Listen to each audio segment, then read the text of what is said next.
Hi guys, welcome back to my channel. Thank you so much for subscribing. Thank you for the love. In the previous video we talked about hospitals or agencies that can sponsor your green card as a nurse. So when you come here, you really don't have to become a nurse. There are other things or other careers that you can dive into, but in the healthcare industry, because we know very well the healthcare industry provides a lot of job security for anyone, whether it's local citizens or immigrants. So if you're really interested in the healthcare system, I have a list of like 10 careers you can do, and this is especially for men who are not interested in like nursing, like the core nursing business. So you can actually do different short courses, and you'll be earning probably between $16 an hour to even 25 or 28 with these basic courses. I've written them down, so I'll be reading them and the average wages here in the US. Okay, so the first one is phlebotomy. Phlebotomy is about people who draw blood. You see, when you go for a vaccine, no, not a vaccine, like you're going for to donate blood, or you're getting IVs and all that. That's what you do, an IV. A phlebotomist. So a phlebotomist earns between $18 an hour to 22. It depends with the state. This is not a pen on book, like it's not straight. It's not the actual one, because the states are different. So you might find yourself earning $22 an hour as a phlebotomist. So Google that word. It's very simple. Just Google. The second one can be a telemonitor technician.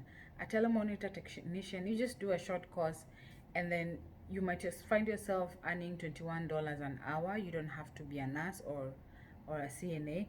And all these courses I'm talking about is just the basic level, where if you really want to stay in the healthcare industry, you can start with these levels. Okay, so that's a telemonitor technician. Number two, it's a hospital.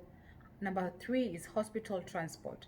If you're a good driver, you have driving experience in your country, when you come here, you get your DL, start driving, get maybe 1 year experience, no accidents, or yeah, and your insurance is up to date.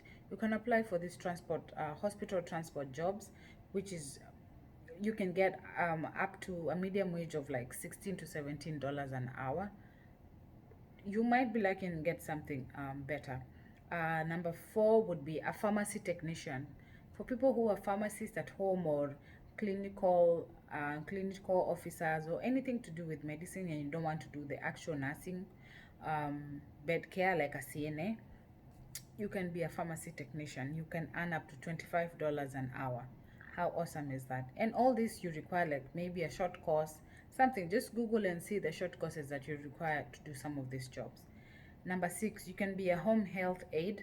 Home health aide is almost like a CNA. It's pretty much like it, but you can earn around $17 to $25 an hour. You can work with a hospital where they can send you to some of the residents that you want to attend to. They don't have to require so much assistance from you.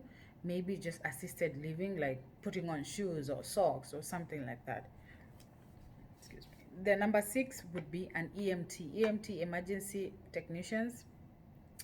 So this is especially for men. If you have a strong spirit, you can work in the emergency department to either become a driver, or of course, when you become a driver for EMT, you have to be very, very skilled, you know. So you can work also there, and you can earn between 22 an hour for beginners. Again, depends with your state. Also, we have number six, which is a medical assistant. Medical assistant, you can help in keeping records, in the hospital, health records. If you are doing some health records at home, it's like computer stuff. You have to be very good with the numbers and the digits and the Microsoft Office and all these computer applications to help in the medical assistant job. You can earn like an average of $21 an hour, and that's in the US, and probably you can even earn more. It depends. All these things is your proactiveness, your confidence. Here in the US, any job you can get whatever amount. It just depends with your hard work and also your motivation. Where do you want to go? Do you want to stay in one job? Do you want to stay in a basic job? Okay, do you want to remain like employed to 9 to 5? What do you want to do in the future? Okay, number 7 or number 8 would be an occupational therapist aide. Occupational therapist is one of the major careers in the US where the government wants to sponsor people with green card, and if you have experience outside, so you can become an assistant to an occupational therapist. You don't need any degree, you don't need any kind of complex long-term education.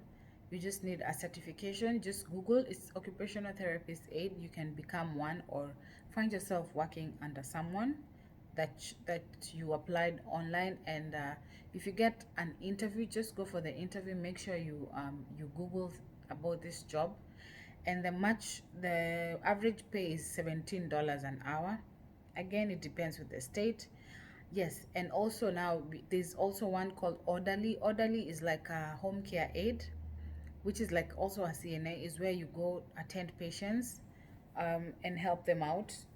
This could be dressing up, brushing their teeth, personal care things, and some of the states have been facing this job out because most of the states are now requiring any any nursing assistants become certified, and that's what we call a CNA. Okay, you can also become a med tech. A med tech is someone who just gives medication, don't not prescribing, gives medication or helps in medication delivery to patients in facilities, in hospitals, and you basically have to follow the 5 routes of medication, which is you have to focus on their names, the route, the the type of medication, the time, and the amount of medication. Medtech is very serious, but it's you can just get into if you don't have any type of degree. And overly, these jobs, they actually don't require you to have any kind of degree, any kind of diploma, maybe certifications, because the healthcare industry, the insurance can be so high because you want to protect your license, you want to protect yourself, you want to protect your family, you want to protect the client. So you might just have to get to become certified with all these jobs, which is like 2 weeks, 3 weeks, 3 months, a month, 6 months. Just Google some of these courses if you don't want to become a nurse. For the male, this is especially dedicated for the male because it's doable and it's in high demand. Okay, and then the other one I wanted to say is you can also do what, like data entry for all these organizations, because they require someone for data entry. They have people, yes, but you can actually apply and see. Just look for data entry hospital jobs, which is like health records, and most of the people, they want the information to be keyed into a system. So you might just find yourself lucky to get into the system and get some of these jobs, and these are basic stuff that you can get into. So I wish you very well, like when you try out your careers, when you come here, it's possible, so don't give up, and also don't settle for less. Once you start from this, think about the bigger picture. You don't want to become a phlebotomist for like 10 years, 20 years, earn $18 an hour, and then somebody else who's earning $50 an hour. Okay, so that's the video for today. I hope I list it in the description box, and I hope to see you again in the next video. Thank you. Bye bye. Please, I hope you subscribe. Hit the like button. Thank you so much.